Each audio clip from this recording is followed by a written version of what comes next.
ಒಂದೊಂದು ತೈಲ ಒಂದೊಂದು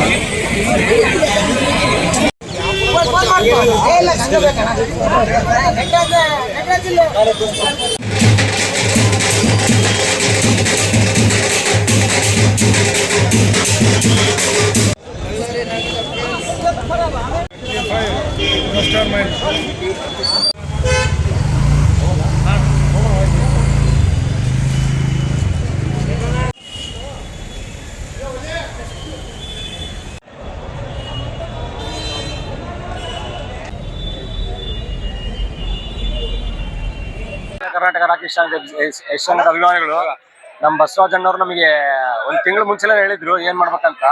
ಆ ಹೂನಾರ ರೆಡಿ ಮಾಡಕ್ಕೆ ಒಂದು 45 ದಿವಸ ಟೈಮ್ ತಗೊಂಡೈತೆ. ಅದನ್ನ 8 ಜನ ಸೇರಿ ಆ ಹೂನಾರ ರೆಡಿ ಮಾಡಾರ. ಬಾಸ್ ಒಂದ್ ರೀತಿ ರೆಕಾರ್ಡ್ ಮಾಡ್ಕೊಂಡೋದ, ಇಲ್ಲ ನಮ್ಮ ಅಣ್ಣ ಹೇಳ್ದಂಗ ನಾವು ಒಂದ್ ರೀತಿ ರೆಕಾರ್ಡ್ ಮಾಡ್ಕೊಂಡು ಹೋಗ್ತೀವಿ. ರೆಕಾರ್ಡ್ ಅಂಬೋದೇನಂಬೋದು ನಮ್ಮ ಕನ್ನಡ ಫಿಲಿಮ್ನಾಗ ಒಂದು ಇಂಡಿಯನ್ ಲೆವೆಲ್ ತಗೊಂಡೋಗ್ತಾರೆ ರಾಹುಲ್ ಯಶ್ ಅವರು. ಈಗ ನೆಕ್ಸ್ಟ್ ಏನಿದ್ರು ಪ್ರಪಂಚಕ್ಕೆ ಏನಂಬ ತೋರಿಸ್ತಾರೆ ನಮ್ಮ ಯಶ್ ಅವರು.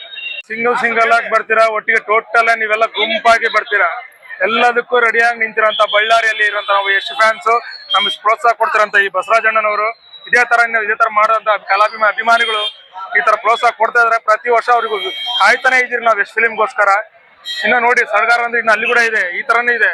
ಇಲ್ಲಿ ಹೂವಿನ ಅಲಂಕಾರ, ಅದ್ರ ಜೊತೆಗೂ ಬಾಸ್ ಮಾಡಿರೋಂತ ಒಂದು ದಾಖಲೆಗಳು ಚೂರ್ ಆಗಂತ ಇದನ್ನ ಹೈಲೈಟ್. ಇದು ಬರ್ತಿರೋಂತ ಮೂವಿ ಟಾಕ್ಸಿಕ್. KGF ಬಂತು 500 ಕೋಟಿ ಫಸ್ಟ್, ಸೆಕೆಂಡ್ ಬಂತು 1200 ಕೋಟಿ. ಈ ಟಾಕ್ಸಿಕ್ ಮಾತ್ರ ಕಂಪಲ್ಸರಿ ಅವ್ರು ಹಾಕಿ ಬಂಡವಾಳ ತಕ್ಕಂತ 2,500 ಕೋಟಿ ರಿಕಾರ್ಡ್ ಅಂತೂ ಮುರಿಯುತ್ತೆ. ಇದು ಮಾತ್ರ ಗಿನ್ನಿಸ್ ದಾಖಲೆ ಆಗುತ್ತೆ. ಬರೆದಿಟ್ಕೊಂಡು ಎಲ್ಲ ಏನೇನ್ ಮಾಡಿದ್ರು ಇವತ್ತು ಮಾಡ್ತೀರಾ ಅನ್ಕೊಂಡಿದ್ರು ಎಲ್ಲ ಪುಡಿ ರಿಕಾರ್ಡ್ಗಳು. ಜೈ ಯಶ್.